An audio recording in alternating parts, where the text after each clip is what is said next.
A'udzubillahi minasyaitonirrajim. Bismillahirrahmanirrahim. Assalamualaikum warahmatullahi wabarakatuh.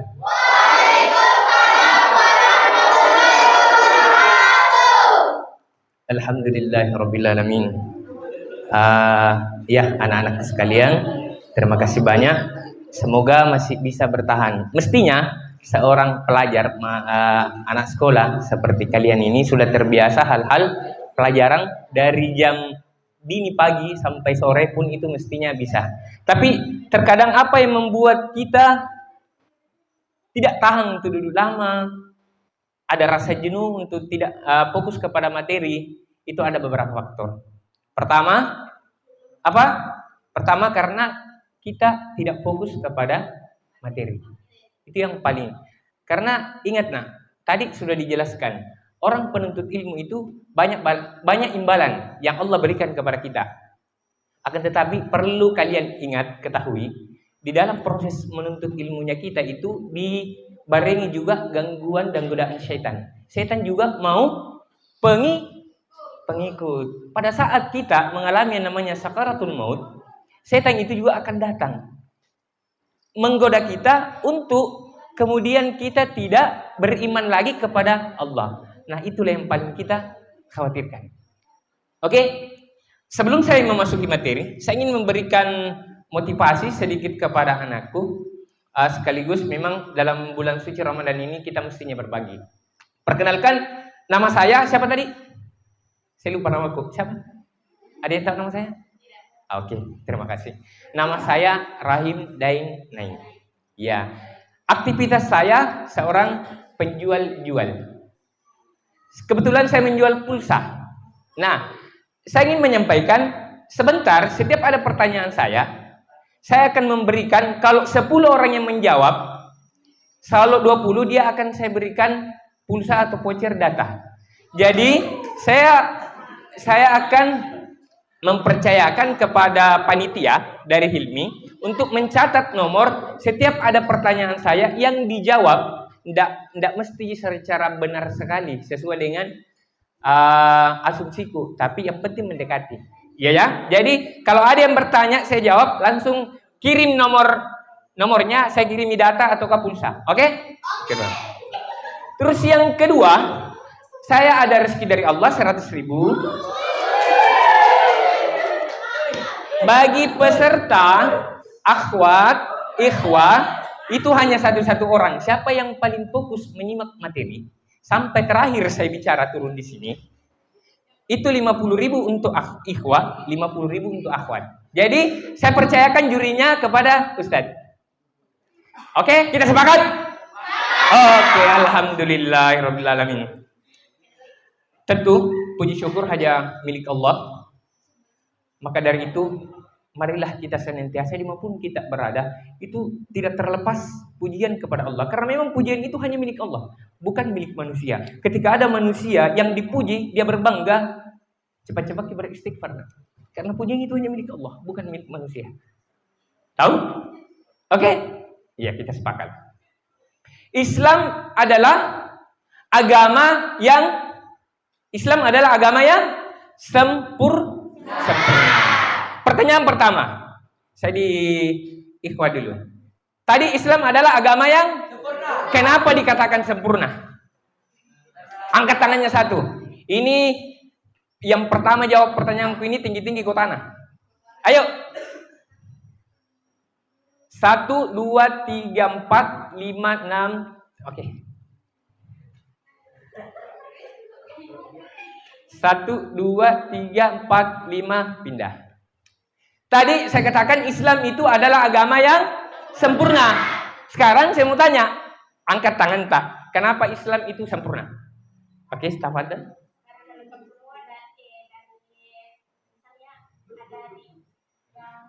Ya. Sampaikan.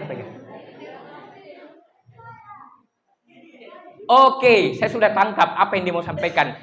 Karena lengkap semua. Catat itu, kasih nomor tadi. Sebentar saya bagi data. Pertanyaan pertama. Nah, perlu kita pahami. Dari sekarang, kita ini semua remaja, itu pencari ilmu, pencari kebenaran. Masih dalam pencarian. Yang kita khawatirkan kalau kalian semua ini di masa-masa umur kalian ini yang dimana masih mencari kebenaran yang mana yang baik dan yang mana yang salah, tapi yang masuk itu yang salah. Itu yang kami khawatirkan. Kami pernah muda kayak kalian. Kami pernah banyak melakukan kesalahan. Ujung-ujungnya kami sakit apa baru mengingat Allah. Alangkah bagusnya kalau kalian dalam keadaan sehat walafiat, dalam keadaan sadar, kalian terus mengingat Allah. Itu harapan orang tua kalian. Kalian disuruh sekolah untuk apa? Belajar untuk menuntut ilmu agar ia termasuk pintar. Jadi bedakan yang mana adab, yang mana akhlak. Beradab dengan akhlak. Pertanyaan kedua, siapa yang bisa membedakan akhlak dengan adab? Ikhwan dulu. 1, 2, 3, 4, 5, 6, 7, 8, 9 pindah. Apa bedanya akhlak dengan adab? 1, 2, 3, 4. Oke, pertama.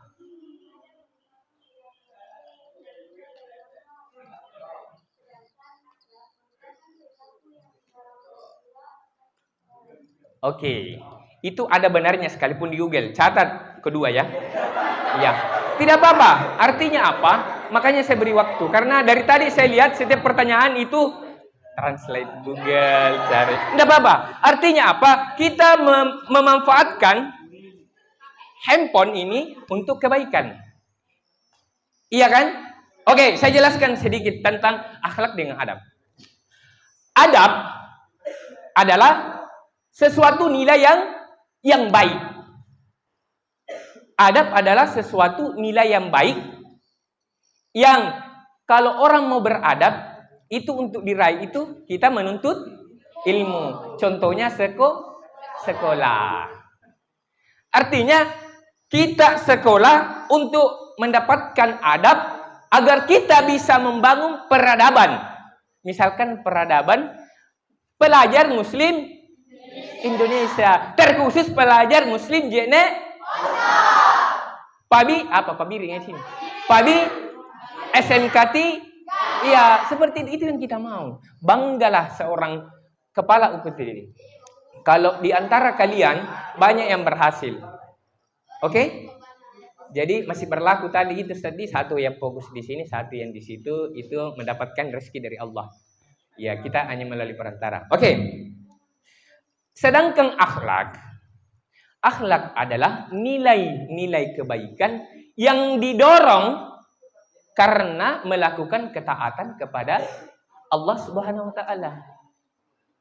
Jadi orang yang beradab itu belum tentu berakhlak.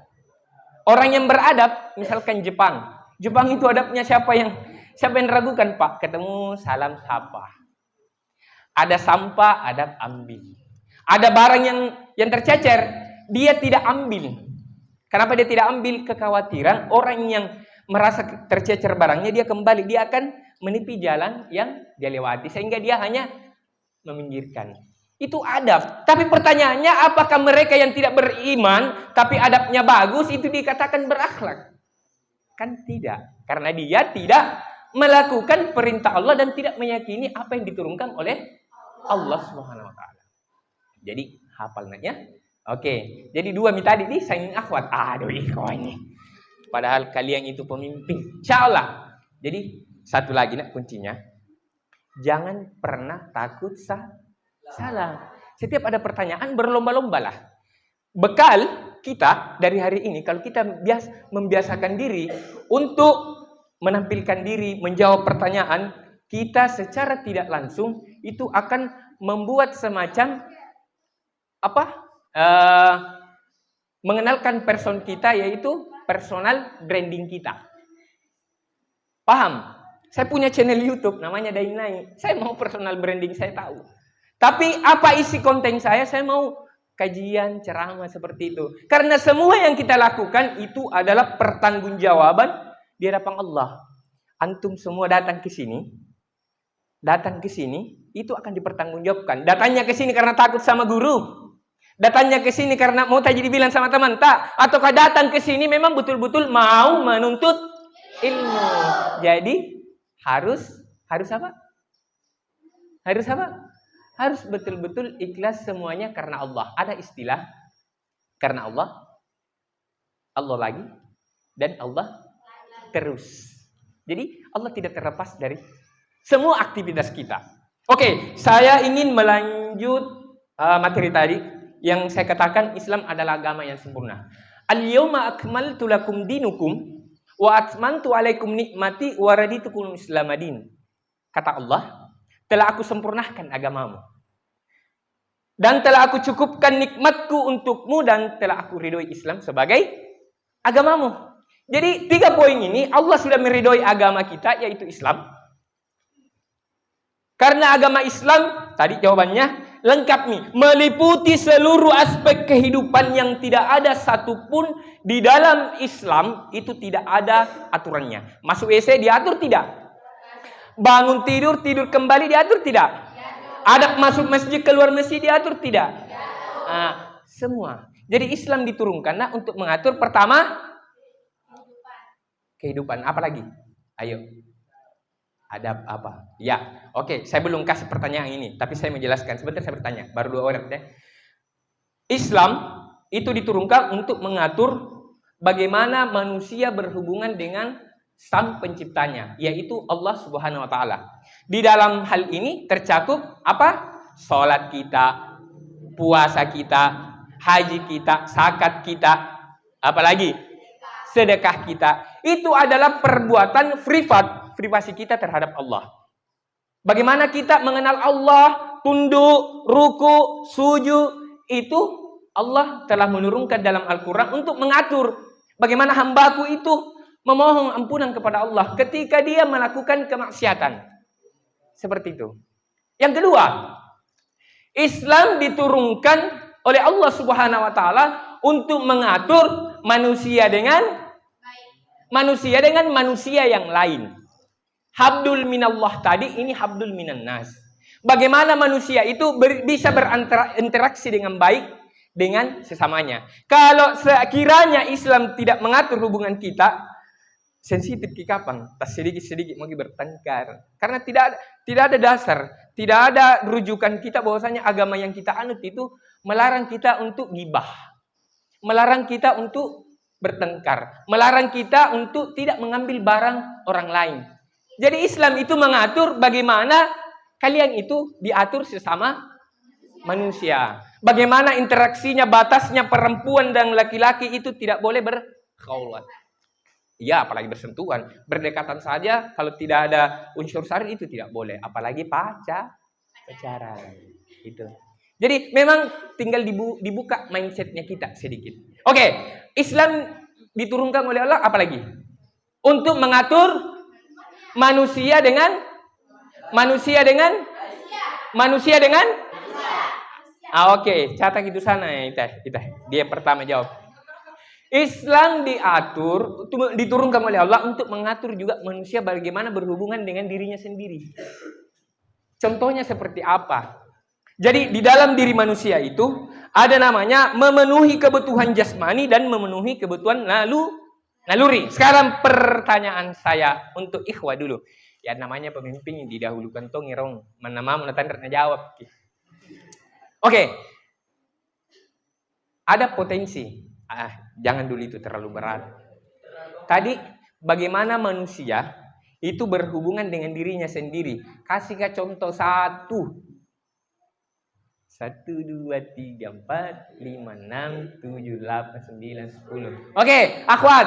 Survei di Google. Bagaimana manusia itu diatur hubungan antara dirinya. Oke, 1, 2, 3, 4, 5, 6. Oke. Nah, salat itu diatur untuk Allah. Oke, kita nak mau jawab Ki? Oh enggak. Oke, karena tidak ada yang jawab. Oke, baru 3 di sana nih. Ya, jadi begini nak. Contohnya itu makan itu minum itu buang hajat itu wajib. Kalau yang saya sebut tadi ini tidak dipenuhi, maka itu bisa mendatangkan kemudaratan atau kematian pada diri kita. Lapar Ki, makan Ki. Jangan kita makan, dosa Ki. Toh, kecuali puasa. Jangan. Mau ki buang hajat? Apa?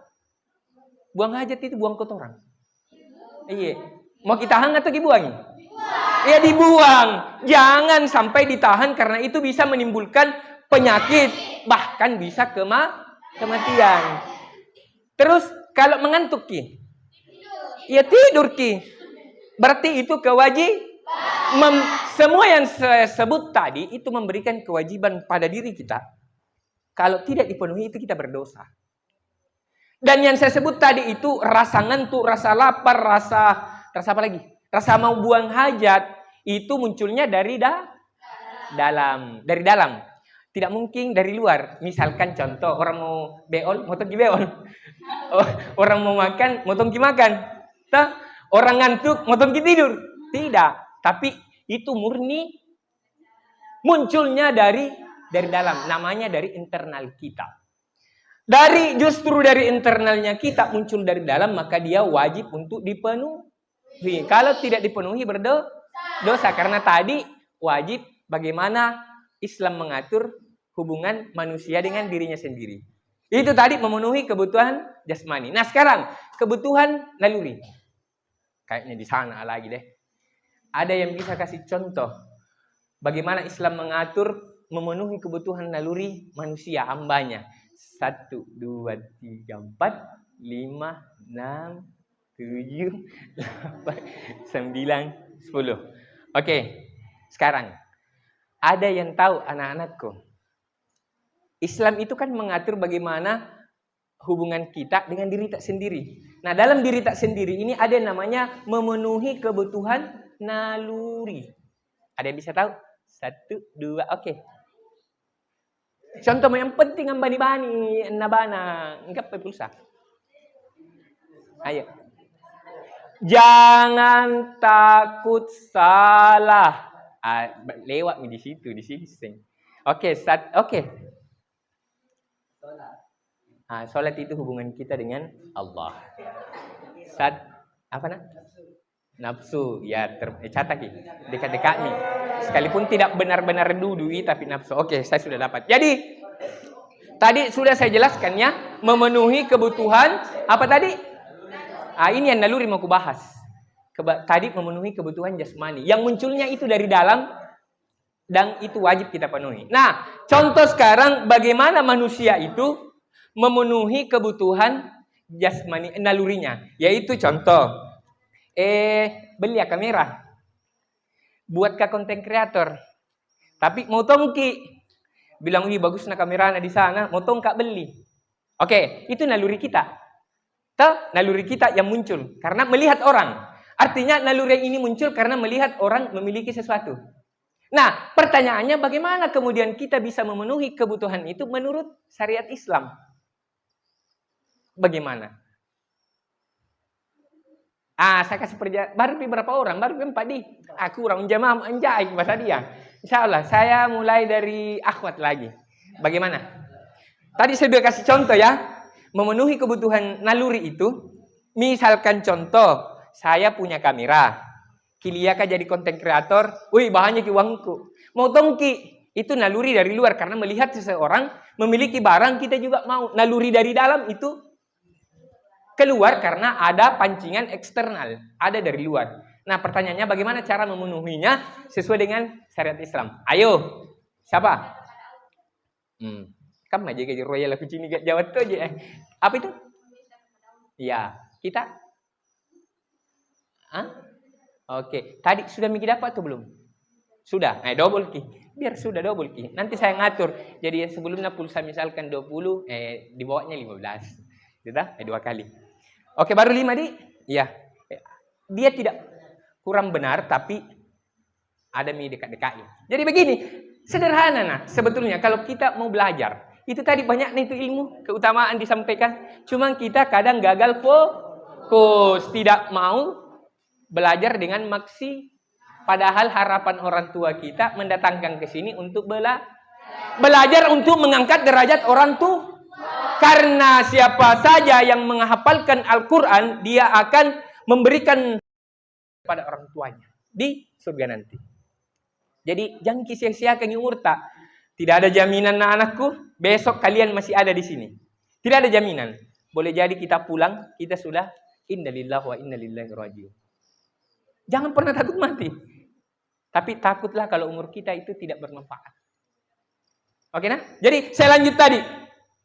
Bagaimana cara kita memenuhi kebutuhan itu?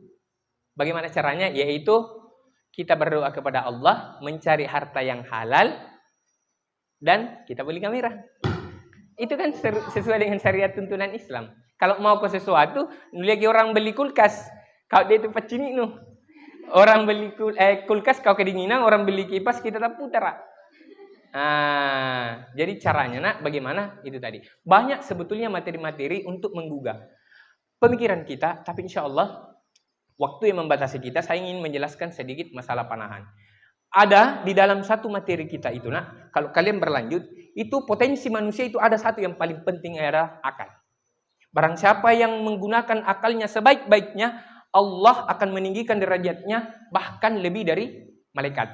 Tapi barang siapa yang tidak menggunakan akalnya, maka Allah akan merendahkan dia bahkan hina daripada binatang. Tapi insya Allah, bagaimana kita memanfaatkan potensi akal itu, insya Allah di sesi berikutnya kita akan sampaikan. Dan ini materi menurut saya jangkip pernah saya sampaikan. Yang saya sampaikan saja tadi itu nak, potensi manusia, naluri dan jasmani, itu kalau kita oke, santai migi pun ini tommel lioto natan dekku sabar maro dong. Iya, ada tompi uangku. Karena Islam mengajarkan jangan mengambil uang riba misalkan untuk membeli. Tidak boleh. Jadi ini ada tompi uang tak baru beli ki handphone. Jangan memaksakan sesuatu yang tidak bisa.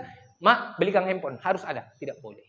Karena sebetulnya itu hanya naluri dari luar. Yang tidak mendatangkan kematian sebagaimana tadi orang lapar, makan ki. Kalau mau pergi beli handphone, tahan-tahan mironong. Tidak jantung gimana. Oke? Oke. Perkenalkan saya nak. Saya diamanahi di Sulawesi Selatan untuk menjadi pelatih panahan dan berkuda. Dan berkuda memanah. Nah, kita terhimpun di dalam satu kelembagaan organisasi yaitu Hilmi. Dan syukurnya kita sudah masuk di Jenep Pontoh. Hilmi apa itu nak? Himpunan. Masya Allah. Jadi sekalipun tidak ada mini, kalau kita fokus, itu akan tersep di sini. Oke? Jadi siapa kita nak? Masya Allah. Jadi itu tadi. Kita terhimpun di dalam ini. Bagaimana kemudian panahan itu mestinya seorang muslim harus mengenal. Jangan sampai ada orang panah-panah di dia disamakan dengan busur-busur. Tidak. Saya sebut lagi tadi, Islam itu agama yang sempurna, meliputi, melengkapi seluruh aspek kehidupan, bahkan persoalan olahraga itu diatur. Tadi disebut ada yang jogging, ada yang membola, ada yang bulu tangkis, ada yang voli, ada yang takraw dan sebagainya. Dalam Islam itu mubah, tidak ada larangan. Tapi ketika dia sudah olahraga itu sudah mempertontonkan aurat dan mencampur baukan antara laki-laki dan perempuan, maka disitulah muncul hukum. Jadi semua olahraga yang saya sebut tadi itu mubah, boleh dilakukan selama dalam ketentuan syariah. Tapi ketika itu dilakukan bercampur bau, di situ mengundang syahwat seorang laki-laki, maka kita berdosa. Jelas, dosa itu jangan anggap remeh nak. Orang masuk neraka karena dosa. Jadi jangan bilang kecil di dosa, jangan. Sehingga panahan ini penting kemudian kalian semua ini pahami bahwasannya ini adalah olahraga sunnah. Yang dimana seorang umat muslim itu banyak penaklukan dulu, masalah sejarah historisnya, beberapa peperangan itu dikuasainya banyaknya kemenangan-kemenangan atas izin Allah, itu senjatanya apa? Panah dan berkuda, tombak dan sebagainya. Tapi sekarang kita tidak berbicara peperangan. Kita berbicara bagaimana kemudian setiap yang kita lakukan mendapatkan pahala. Olahraga ki, pahala. Masuk di masjid, pahala. Tidur ki, pahala. Masuk di WC, keluar WC, pahala. Salam sapa ki, memberi salam, pahala. Siapa sih? Sebetulnya kita ini umat Islam yang agamanya telah sempurna. Kita bisa meraih pahala sebanyak-banyaknya dalam satu hari. Hanya orang-orang manusia-manusia yang tidak memanfaatkan akalnya ini yang kemudian tidak bersyukur kepada Allah sehingga dia murka. Nah begitu pun berkuda.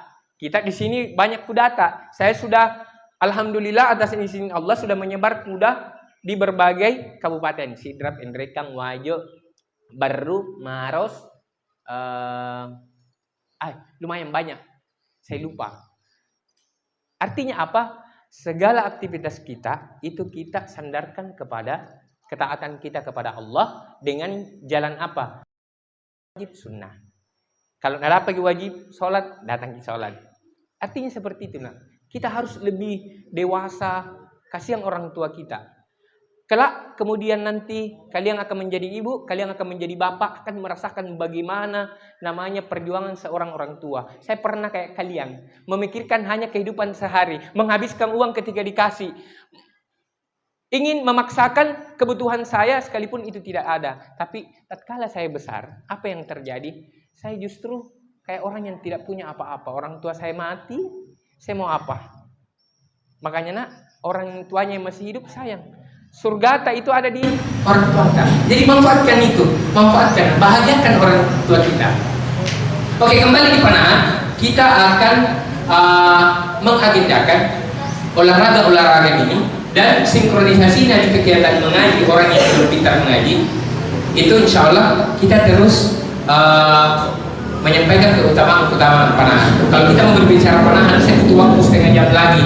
Tapi ini sudah memasuki waktu zuhur, maka saya akan mengakhiri. Tapi sebelumnya saya ingin bertanya lagi kepada kalian, satu pertanyaan lagi terakhir satu lagi. Siapa tadi namaku? Satu, dua, ya cari misteri. Ya. Kenapa saya selalu bertanya? Karena saya mau personal branding saya dikenal. Jadi kalau dia di sana, kenal. Seperti itu. Dan ketika saya lakukan itu semata-mata karena Allah, saya mendapatkan pahala. Insya Allah. Jadi sekali lagi anak-anakku, marilah kita semua membangun kesadaran kita, mengetahui, ini penting, mengetahui untuk apa kita diciptakan di dunia ini. Untuk apa? Dari mana asal kita? Dan setelah kita diciptakan di dunia ini untuk apa? Dan setelah di dunia ini kita mati untuk apa? Itu paling penting anak-anak semua. Kalian kalau sudah jadi mahasiswa, itu akan menjadi pencarian yang kalian akan lakukan di perjalanan kalian dalam sekolah-sekolah kalian. Manfaatkan, Allah membekali kalian, memberikan akal untuk berpikir, membedakan mana yang baik dan mana yang benar. Allah telah menurunkan Al-Quran untuk menjadi buku petunjuk. Kalau mau selamat, lakukan ini. Kalau kau lakukan ini, dalam Al-Quran juga dijelaskan balasannya adalah neraka.